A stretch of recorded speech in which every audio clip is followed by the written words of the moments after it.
All right, guys, lesson 3.6 in Go Math is using the commutative property of multiplication. Now, if you'll remember back when we did the commutative property of addition, this is the flip-flop. Okay, so it would be like 3 times 4 equals 4 times 3. Now, if you're using the problem in the book that's in your lesson, it says Dave works at the bird store. He arranges 15 boxes of bird seeds in rows on the shelf. What are 2 ways he can arrange the boxes in equal rows? Okay, so my number is 15. And you should remember that if a number ends in 5, that means that 5 can go into it, or you can break it down by groups of 5. So I'm going to do that first. I'm going to draw 1, 2, 3, 4, 5 rows. And I'm going to start putting 1 in each and counting until I get to 15.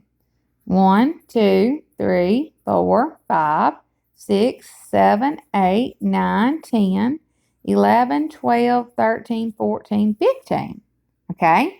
So as you see, I have 3 in each row. Okay?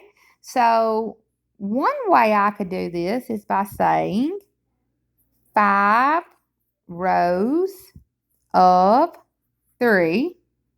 And the multiplication fact would be 5 times 3 equals 15. The commutative property automatically lets me know that if I can use this, I can flip the factors and get 3 times 5 equals 15. And this time I would have 1, 2, 3. And I would put 1, 2, 3, 4, 5. 1, 2, 3, 4, 5. 1, 2, 3, 4, 5. And now you can see that both of those equal 15. Okay? Now, some point in this lesson, it may tell you that it may give you a number and just ask, what are all the ways you can, what are more different multiplication facts you can write? Let's say if I give you the number 18, and it wants to know the different ways you can make arrays of that.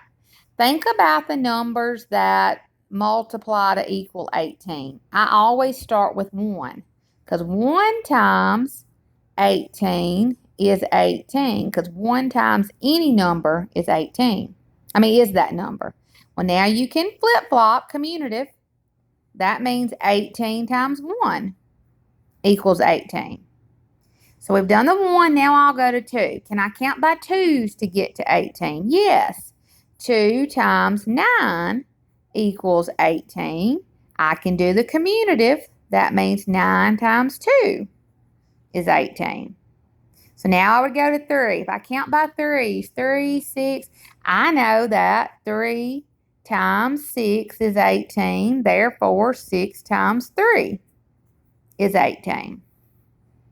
Now, as I get to my 4s, I know that counting by 4s, I can't equal 18. My 5s, I can't. I've already done my 6s. If I go through and count by 7s, I can't. So this would be the different way that you could draw an array. Like I could take 6 times 3, number to 6,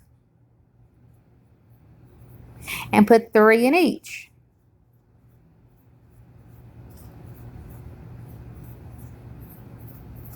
And if I counted all those, 3, 6, 9, 12, 15, 18. Okay? So I hope this video helps.